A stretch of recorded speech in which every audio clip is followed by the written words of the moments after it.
Bienvenue à tous et Info Soir, voici les titres de ce jeudi. Sa Majesté le Roi procède au lancement officiel de l'année pédagogique 2019-2020 et préside la cérémonie de présentation du bilan de la réforme du système de l'éducation et de la formation. Le souverain a également visité des ateliers de formation à Témara. Promouvoir l'employabilité des jeunes, les résultats de la première phase du programme Força pour tous, lancé il y a 4 ans par l'UNICEF, ont été présentés aujourd'hui à Rabat. Une initiative conçue et pensée pour une meilleure intégration des jeunes dans le monde du travail.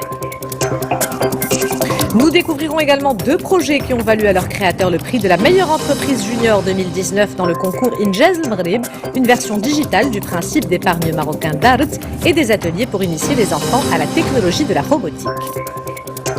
Il a découvert le graffiti sur les magazines et s'est essayé à cet art urbain en créant des fresques hautes en couleurs. Dans sa chronique, Samia Hadissi nous présentera Zmeta Expo de Anasto, lauréat du grand concours d'animation du FICAM 2019. Madame, Monsieur, bonsoir. L'année pédagogique 2019-2020 a officiellement été lancée aujourd'hui par Sa Majesté le Roi Mohammed VI au centre de formation dans les métiers de l'hôtellerie et du tourisme à Témara. Le souverain a ensuite présidé la cérémonie de présentation des données relatives au bilan et aux dernières avancées de la réforme du système de l'éducation et de la formation. Reportage Abdelhafid Lemnouar et Abdelrahim Bouhidjoui. Le commentaire est de Mehdi Soufiane. La réforme du système de l'éducation et de la formation est en cours avec des taux de réalisation avancés. Un programme qui concerne plusieurs volets, du soutien à la scolarisation à la généralisation du préscolaire en passant par l'éducation inclusive. Ainsi, concernant le préscolaire, le taux de généralisation a dépassé en 2019 les 55% grâce notamment à la création de plus de 5800 nouvelles classes. Le ministère de l'Éducation nationale a également mis en place un système d'orientation scolaire, professionnelle et universitaire prévoyant des passerelles entre les cursus académiques et professionnels. Cette rentrée va connaître la mise en œuvre des contenus de la loi cadre. Cette loi cadre qui va apporter énormément d'éléments nouveaux dans le cadre de la réforme pédagogique et qui va assurer la pérennité de cette réforme pédagogique. Cette loi cadre qu'on aura l'occasion de présenter, elle apporte des éléments concernant le préscolaire, sur l'appui à la scolarisation, sur l'importance des programmes sociaux, sur le chantier pédagogique. À l'occasion du lancement officiel de l'année pédagogique 2019-2020, le souverain a procédé au lancement de l'initiative royale 1 million de cartables, lancée en 2008 et reconduite chaque année. Sa Majesté le Roi a également procédé à la remise symbolique de cartables et de manuels scolaires. Je suis très contente car j'ai reçu un cartable et les manuels. Tous les élèves doivent être studieux à l'école.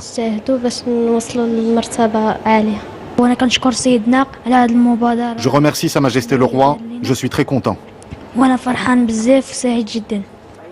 La réforme du système de l'éducation et de la formation a également permis de renforcer le programme Taysir de soutien social et financier des élèves avec 1 800 000 bénéficiaires en 2019.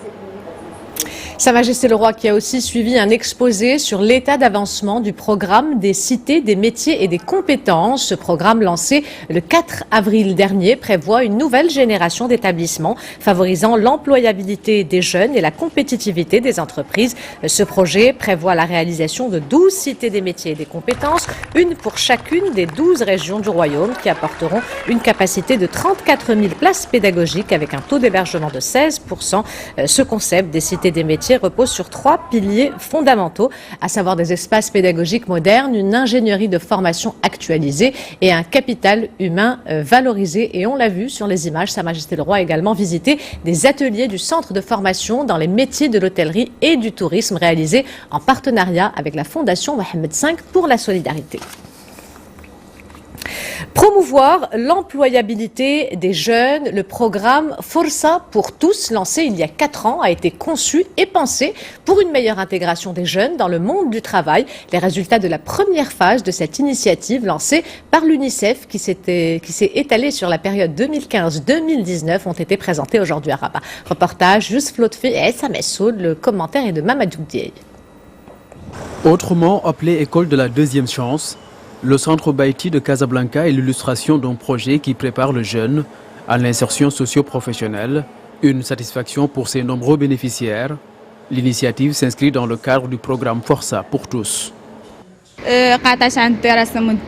J'ai quitté l'école, cela fait 1 an, et j'ai eu l'occasion de poursuivre mes études. J'ai intégré le centre socio-professionnel pour suivre une formation en stylisme. C'est la chance de ma vie. Dans le cadre de ce programme, on a essayé d'appuyer ces jeunes, de les aider à renforcer leurs capacités professionnelles. On leur a fourni les mécanismes de création de leur propre coopérative. Dans ces réalisations, la première phase du projet, lancé en 2015, a contribué à l'orientation de plus de 14 000 enfants et adolescents, un dispositif de veille contre la déperdition scolaire. Nous célébrons aujourd'hui la clôture d'un projet extrêmement important, Força pour tous, un projet qui a bénéficié réellement milliers d'adolescents et de jeunes à risque, vulnérables, et qui a réellement ciblé leur préparation dans leur transition à la vie active. Le projet travaille également dans la sensibilisation à la citoyenneté. La deuxième phase du programme a été lancée le 19 juin dernier et se poursuivra jusqu'en 2022 sous la supervision du ministère de l'Éducation nationale. Droits de l'enfant et fonds solidaires, ces 2 points étaient à l'ordre du jour de la réunion hebdomadaire des membres de l'exécutif. Le Conseil a d'abord suivi un exposé de la ministre de la Famille, de la Solidarité, de l'Égalité et du Développement social sur le bilan des réalisations à l'occasion du 30e anniversaire de la Convention relative aux droits de l'enfant. Le Conseil a ensuite examiné 4 projets de décret portant notamment sur la création des frais semi-fiscaux, dits frais de solidarité contre les événements catastrophiques. Avant d'ouvrir la page internationale, ce message de condoléances et de compassion de Sa Majesté le roi Mohamed VI au président de la République démocratique du Congo, Félix Tshisekedi, suite à l'accident de train survenu dans le sud-est de son pays et qui a fait plusieurs victimes. Dans ce message, le souverain fait part au président congolais et à travers lui aux familles des victimes et à l'ensemble du peuple congolais ses sincères condoléances et l'expression de toute sa sympathie. Et cet accident s'est produit au sud-est de la République démocratique du Congo. Selon les rescapés, le train a déraillé vers 3 heures du matin et 2 wagons sont tombés. Plusieurs passagers seraient encore sous les voitures des marchandises. Le ministre de l'Action humanitaire du gouvernement central à Kinshasa parle de 50 morts et 23 blessés. Des témoins joints par la presse parlent d'un possible bilan d'une centaine de morts. Et les déraillements de trains de marchandises sont fréquents en RDC où ils sont pris d'assaut par des passagers clandestins faute d'autres moyens de transport. C'est une promesse électorale qui a fait réagir la communauté internationale qui craint une nouvelle escalade de violence au Proche-Orient. Le Premier ministre israélien Benjamin Netanyahou a promis d'annexer la vallée du Jourdain, région stratégique de la Cisjordanie occupée, s'il est réélu aux législatives du 17 septembre. Dans un communiqué publié par le ministère des Affaires étrangères, le Maroc a fermement condamné les déclarations du Premier ministre israélien et qualifié ses propos d'escalade dangereuse et de menace d'une nouvelle violation du droit international et des résolutions de la communauté internationale. À l'international, toujours, ces importantes inondations qui touchent le sud-est de l'Espagne. Depuis mardi, les provinces de Valence et d'Alicante connaissent des précipitations équivalentes à 3 mois de pluie, provoquant le débordement de plusieurs cours d'eau. 2 personnes sont mortes, des routes ont été interdites à la circulation et des écoles fermées. D'après les prévisions météorologiques, la pluie devrait continuer à tomber ce week-end.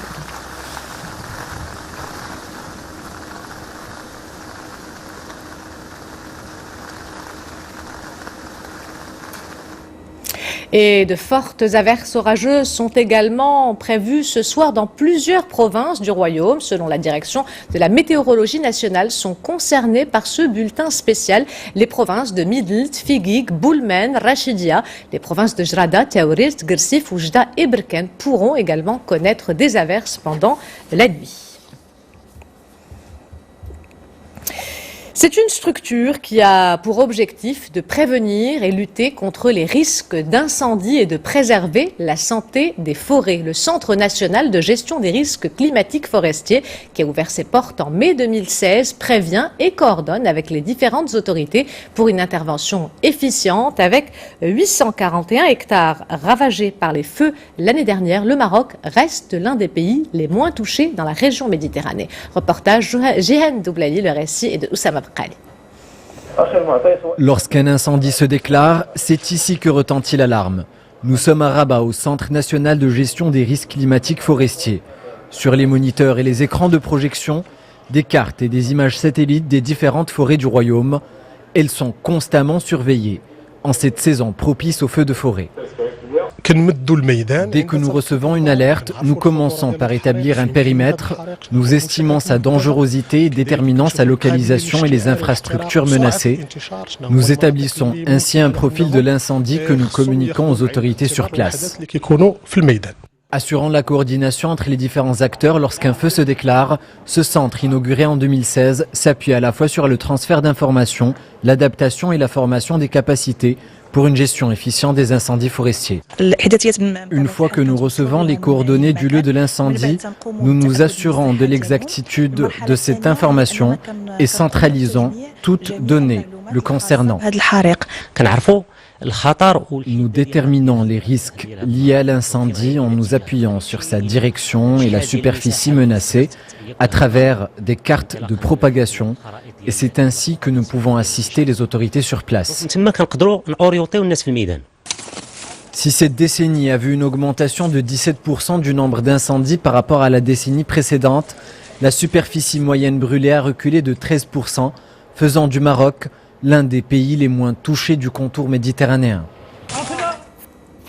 Je vous propose à présent de découvrir deux projets qui ont valu à leurs créateurs le prix de la meilleure entreprise junior 2019 dans le concours Injaz El Maghrib. Le premier concept, c'est une application, une version digitale du principe d'épargne marocain Dart.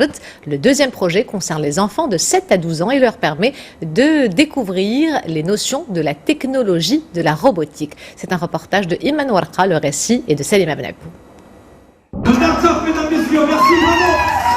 Cris de joie et fierté pour ce groupe d'étudiantes de la faculté de Rabat Souissi. Elles sont les heureuses lauréates de cette compétition et remportent le prix tant convoité de la meilleure junior entreprise avec leur application mobile baptisée Dart App, qui, comme son nom l'indique, est une version digitalisée du concept d'épargne Dart. Cette application est là pour résoudre 4 problèmes majeurs des tontines classiques. Qui sont en bref donc un groupe incomplet, le retard de paiement, l'insolvabilité des participants bien sûr et les conflits sur le tour, comme tout le monde le sait. Eux aussi peuvent être fiers. Ces élèves du lycée technique Al-Farabi ont remporté le prix de la meilleure entreprise dans leur catégorie. Leur projet Small Brain propose des ateliers de formation pour permettre aux enfants de 7 à 12 ans de découvrir les notions de la technologie. Nous sommes très heureux. Nous avons travaillé tout l'été. Nous avons tout donné pour remporter ce prix. Soutenir l'esprit d'entreprendre et l'entrepreneuriat, une démarche portée par l'association Injaz qui dure depuis 12 ans. Le principe du programme, c'est de suivre toutes les étapes de la création d'une junior entreprise jusqu'à la mise sur le marché. Au fait, on met à la disposition des jeunes à la fin du programme des galeries homogènes pour exposer le produit au fait de leur projet à la vente pour voir au fait s'il est vendable. Les lauréats de cette édition d'Injaz ont vu leur projet récompensé par la remise de chèques destinés à lancer leur entreprise. Elle nous fait voyager, nous permet de découvrir des artistes et des nouveaux talents. Samia Harissi est avec nous. Samia, bonsoir. Bonsoir. Alors pour cette première de la rentrée, vous nous proposez, Samia, le portrait d'un jeune street artiste qui a perfectionné son talent à travers de nombreuses fresques murales et ça se passe à Meknes. Oui, alors Anas Do Ihsan est un jeune artiste contemporain très engagé dans le street art depuis une bonne décennie. Il a un style très original, inspiré de la tradition marocaine comme le zlige ou la calligraphie, mais il se nourrit aussi bien sûr de la culture pop art. Bref, le mélange est hyper original avec plein de clins d'œil très fins et très spirituels à des fondamentaux de la musique ou encore de l'art. Comme vous le disiez si bien, Ihsan, ce jeune artiste a fait ses premières armes sur les murs de la capitale ismaélienne. Vous allez voir, c'est beau, c'est frais, c'est innovant. Mon coup de cœur pour la rentrée, Ihsan. Alors ne ratez surtout pas l'exposition Anas Do. C'est jusqu'au 30 septembre. Vous avez le temps dans le cadre du Festival des cultures urbaines à l'Institut français de Meknes. Un avant-goût dans ce reportage de Salah Jabri et Aladdin Lahmini. Rock'n'roll, Calligraphie et culture urbaine, l'univers artistique d'Anas Do est l'essence d'un alliage d'inspirations éparses. Un métissage à travers lequel ce jeune artiste meknessi souhaite matérialiser le langage de la rue. Je m'inspire de la vie quotidienne, de la culture populaire et du langage de la rue. Je veux donner une image à toutes ces choses que l'on entend, mais que l'on ne voit pas. Pour sa toute première exhibition artistique individuelle à Meknès, sa ville natale, Anas Do a fusionné les techniques et les matières. Cette exposition qu'il a choisi de nommer Zmita reflète non seulement son talent d'artiste, mais aussi son savoir-faire d'artisan.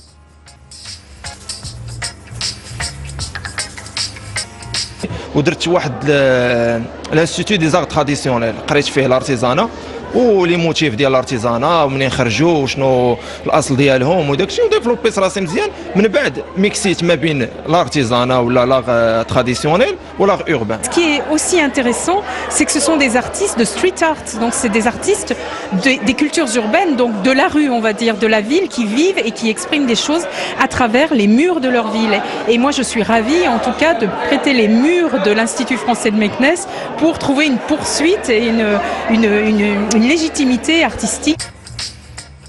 Les œuvres éclectiques d'Anas Do sont à découvrir jusqu'au 30 septembre à la galerie de l'Institut français de Meknès. Cap à présent, Samia, sur un très bel espace muséal. Alors je vous propose de vous évader un peu, n'est-ce pas Ihsan, cette fois à Marrakech, pour découvrir le musée d'art et de culture de la ville ocre qui gagne vraiment à être connu. Il a ouvert ses portes en 2016 sous l'impulsion d'une initiative privée, celle d'un collectionneur passionné d'art. Et donc Ihsan, on y trouve un peu tous les arts, toutes les formes d'art, la sculpture, la photographie, la peinture. On y expose des œuvres d'artistes marocains et étrangers de diverses générations.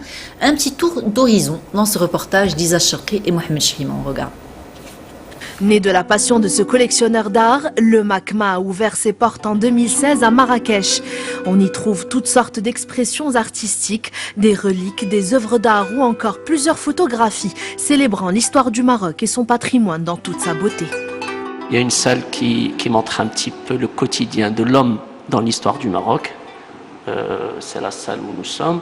Il y a une salle qui montre un petit peu le quotidien dans tout ce qui est rue et les souks. Il y a une salle de femmes, une salle pour les petits métiers, une salle pour l'intimité.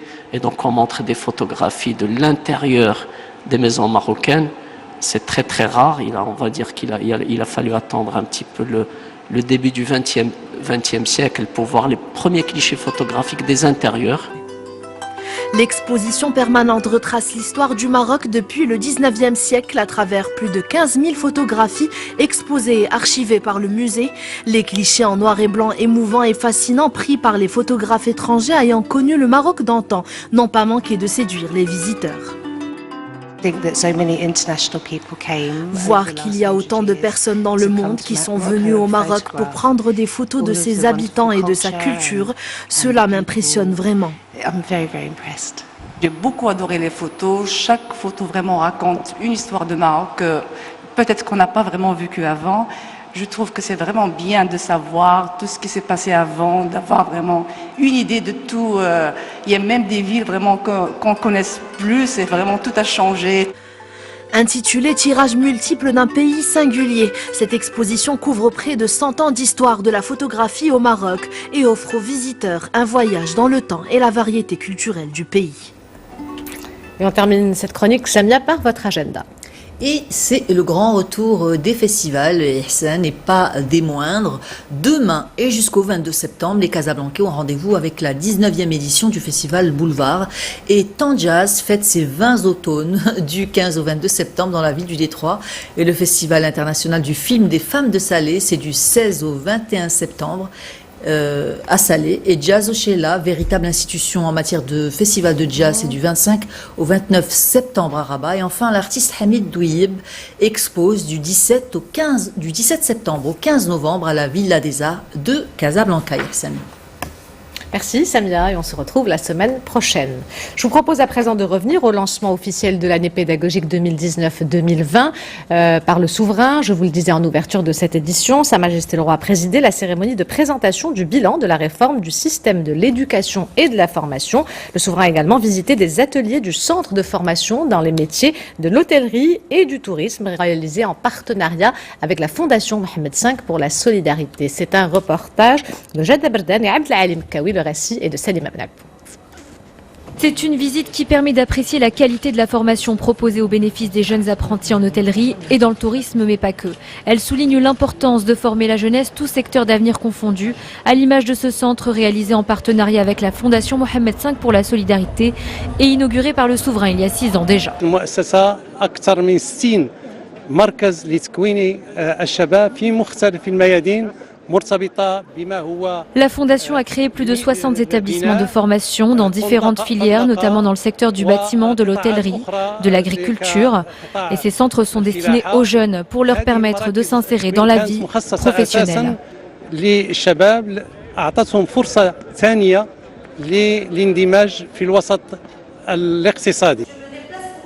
Et les dizaines d'apprentis de ce centre sont conscients des perspectives d'emploi qui s'offrent à eux à l'issue de leur formation.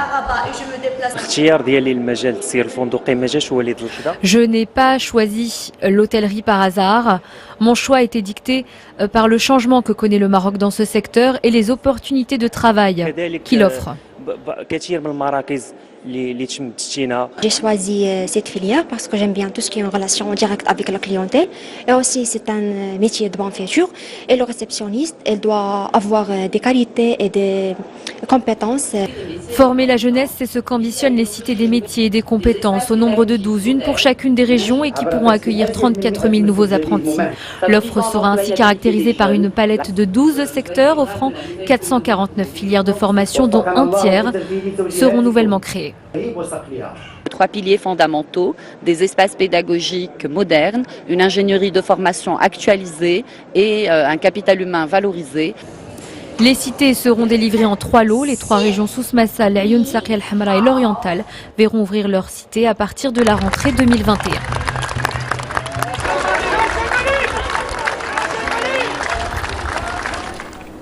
Avant de nous quitter, je vous rappelle l'une des principales informations de ce journal. L'année pédagogique 2019-2020 a officiellement été lancée aujourd'hui par Sa Majesté le Roi Mohamed VI au centre de formation dans les métiers de l'hôtellerie et du tourisme à Témara. Le souverain a ensuite présidé la cérémonie de présentation des données relatives au bilan et dernières avancées de la réforme du système de l'éducation et de la formation.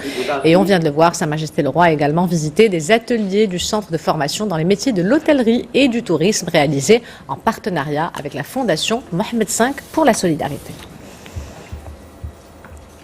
C'est la fin de cette édition. L'information se poursuit sur notre site 2m.ma et sur l'application My2m. Le prochain journal El Messaïa vous sera présenté par Hicham Gharfaoui demain à cette même place. Mehdi Soufiane. Quant à moi, j'aurai le plaisir de vous retrouver lundi. En attendant, portez-vous bien et excellente soirée à tous.